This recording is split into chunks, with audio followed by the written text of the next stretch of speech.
Hi, I'm Andi Smiley, your friendly podcast guide. I help you create and grow a podcast that is fun and fulfilling. Whether you're just starting or a few years in, I share tips, stories from my own journey, and insights from podcasters I admire.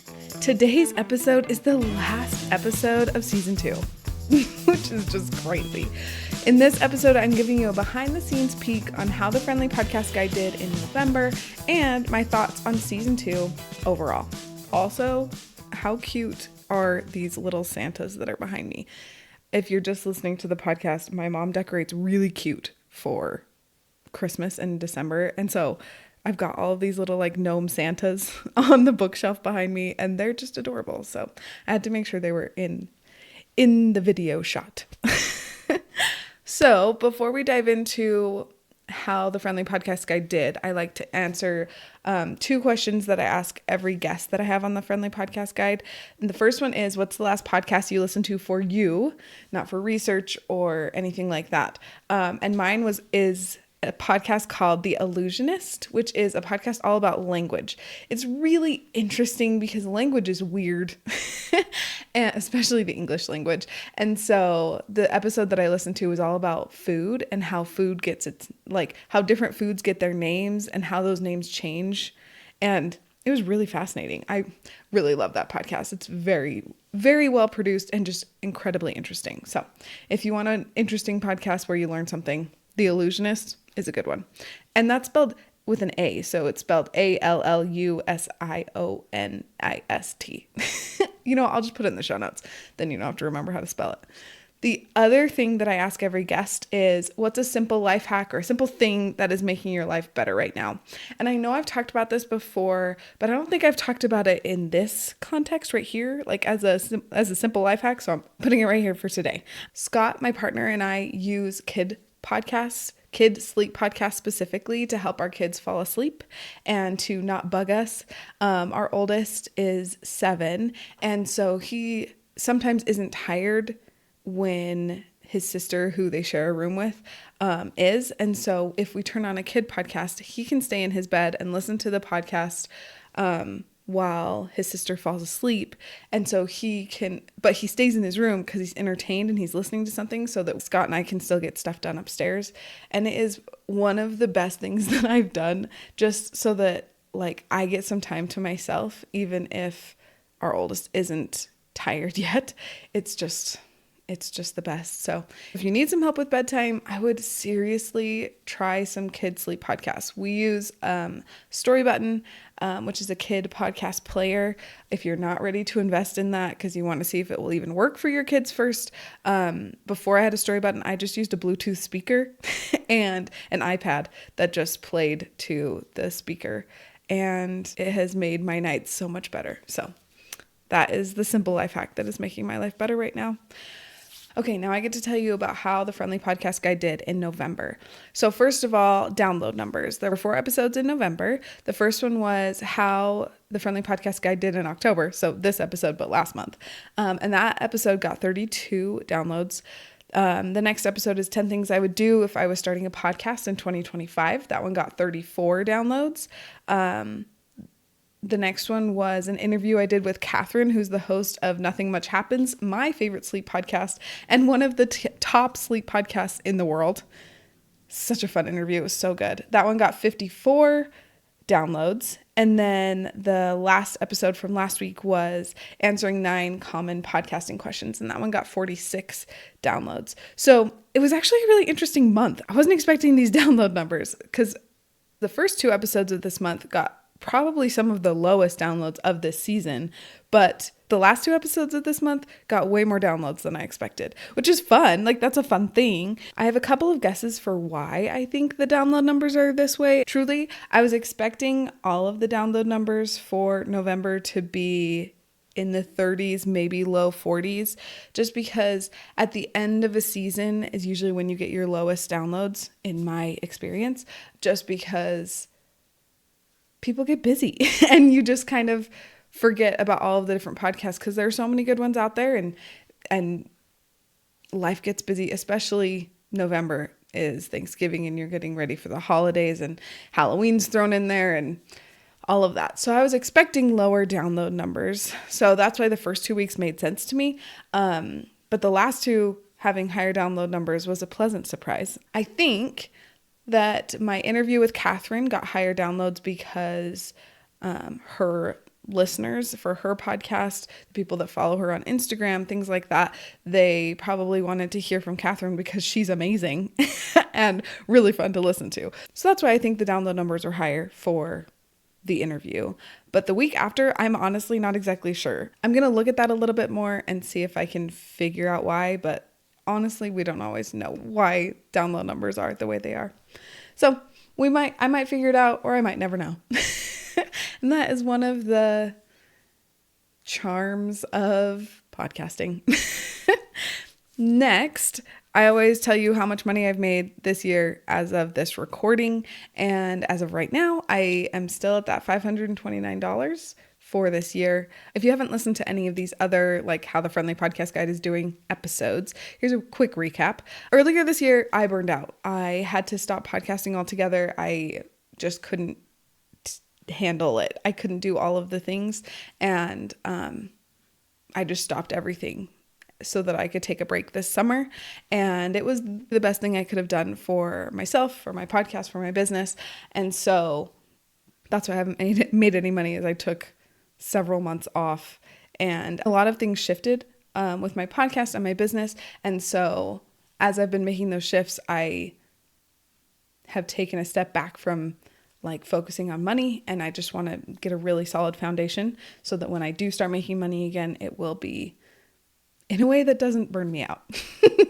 So that number will start going up soon, and I'll talk about that more at the end of this episode.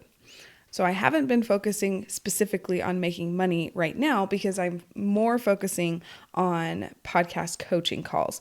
So, and this number has gone up. So I have done 22 podcast coaching calls, and 5 of those calls has been in November.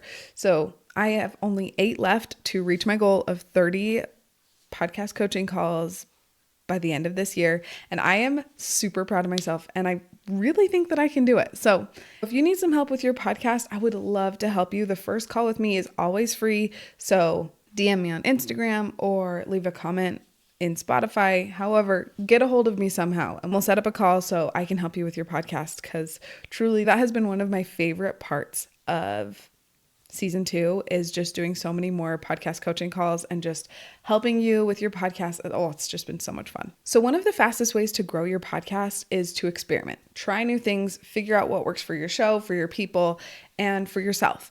And so every month I talk about the experiments that I did in my podcast for the previous month and tell you if they worked or not.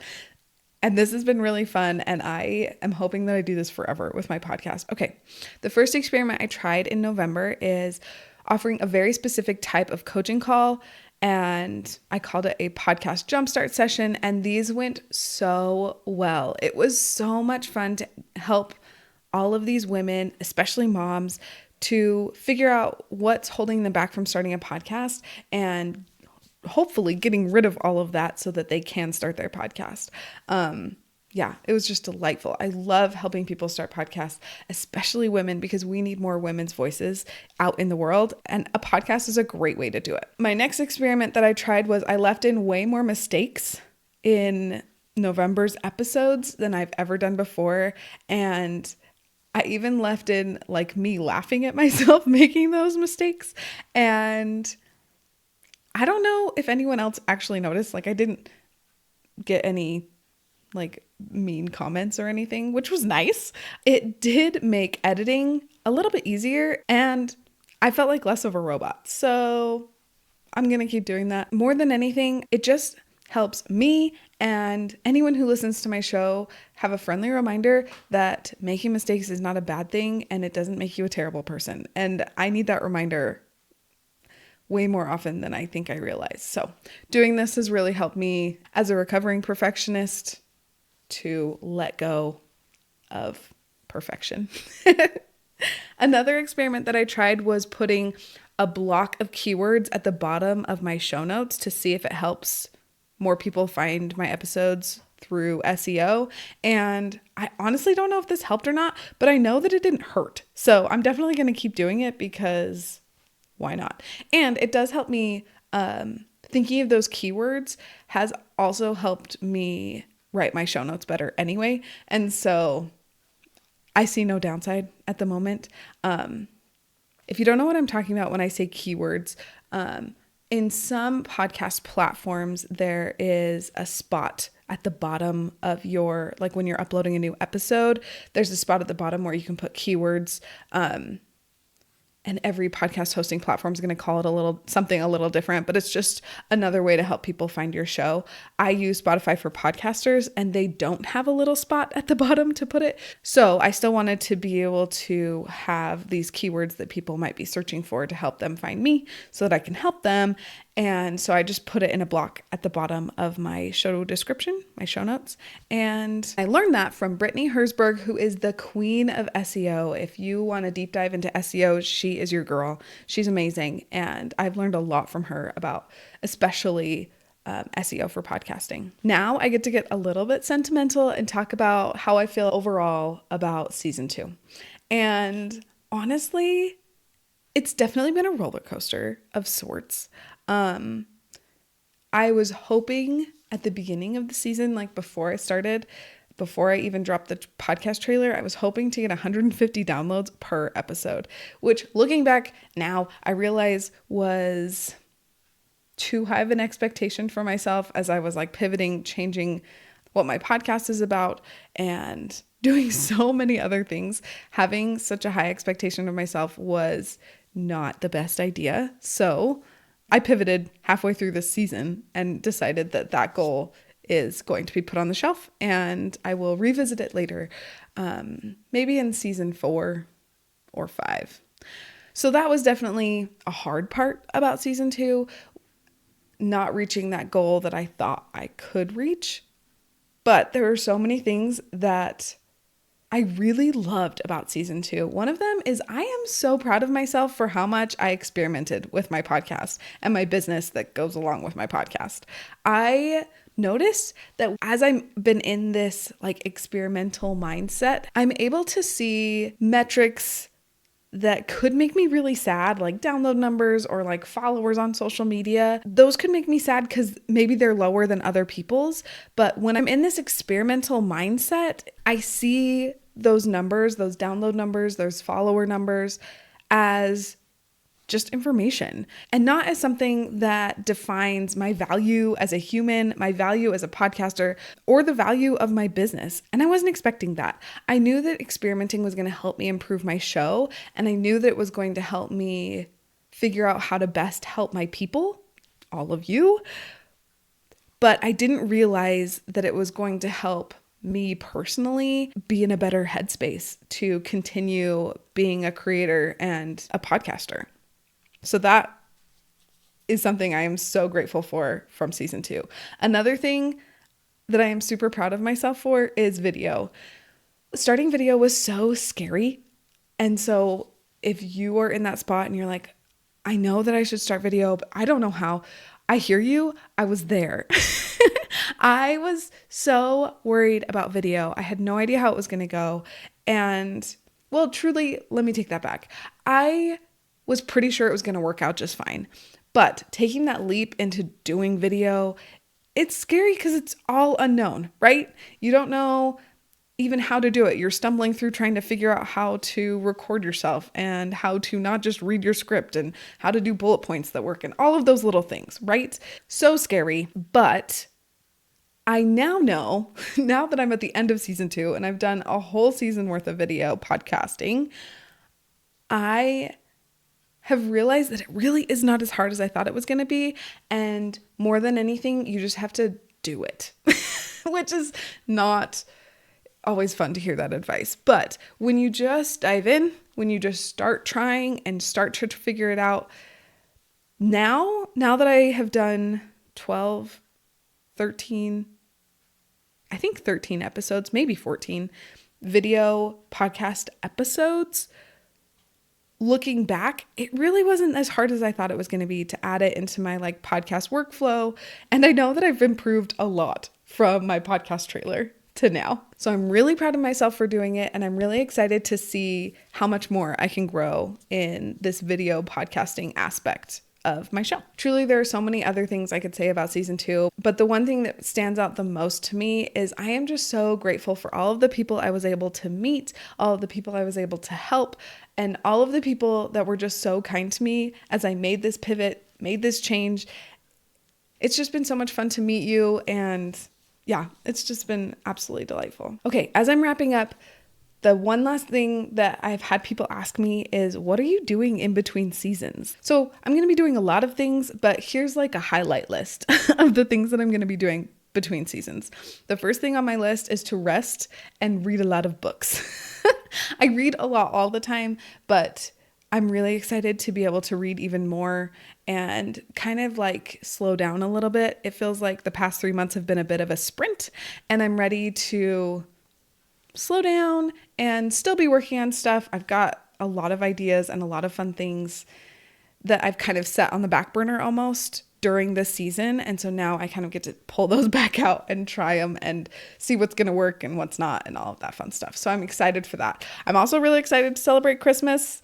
For the past several years, I've been putting out episodes in December, and it's made it a little bit stressful and less fun for me.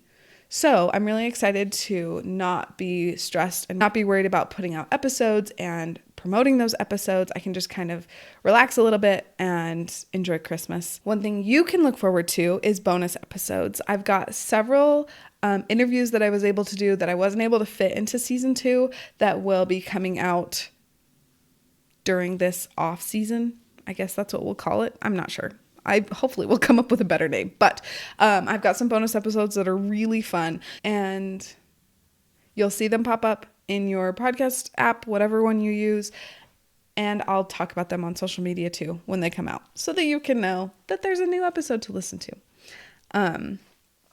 Probably the biggest thing that I'm going to be doing during this break is I'm going to be helping moms launch their podcast through a group coaching program that I'm calling the Podcast Launch Club. I'm so excited. I haven't talked about this publicly yet, and I'm so excited to finally be talking about it. So I could talk about this all day long. I'm really, really excited about it, but I'm trying to keep this episode short, or at least shorter. So here are the broad strokes of what the Podcast Launch Club is. I'll be helping you launch your podcast in the first 4 weeks of January. We will go through the entire process of creating a podcast, starting with your why and going all the way through to a launch calendar that will help you hype up your show and get people excited to listen to it before it even comes out. And oh, I'm so excited.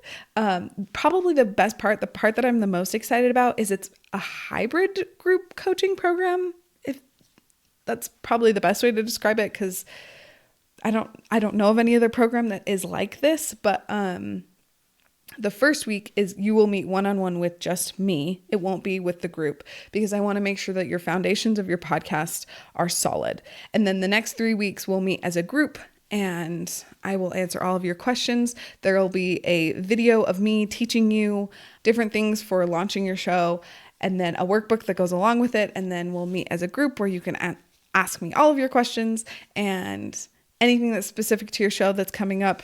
And you'll have access to me via Voxer, which is like a messaging app. It's my favorite way to communicate with my clients.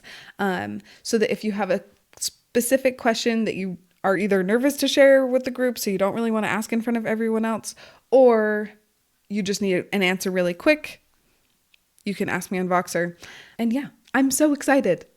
It's going to be so much fun. And the last thing I'll say about it, even though I've already talked about it more than I thought I would, is there are only 8 spots available, because I want to make sure that each person that's in the Podcast Launch Club feels like they get the help that they need and they don't feel like they fall through the cracks. So that is the Podcast Launch Club. I'm so excited. I'll be talking about it a lot more on Instagram. So if you don't follow me yet, follow me over on Instagram, and I'll talk about all of the details and get so excited over there. If you're not on social media, I will be sending out some emails about it. So if you want to hear about it, but you're not on social media, then join my email list. I'll put a link in the show notes for how to do that. And you can get all of the information that way too, because I know not everyone is on social media. Okay, the last thing that I'm going to be doing in between seasons is getting ready for season 3. And I am so excited. I am so excited to have time to really figure out what you need from me for season 3 and make sure that I'm giving you all of the information and interviewing all of the cool people for season 3. And season 3 is going to start the first week of March 2025. And I'm so excited. It's going to be so much fun. And I already have so many exciting and fun ideas. But if you have something specifically that you want me to talk about, or a podcaster that you're like, oh my gosh, I really want you to interview such and such so that I can hear from them and learn from them, let me know. Social media, or leave me a comment on Spotify, or send me an email. Any of the ways that you can connect with me, let me know what you want to hear so that I can make sure that I make that happen for you. Thanks for being here, and I'll see you in the spring.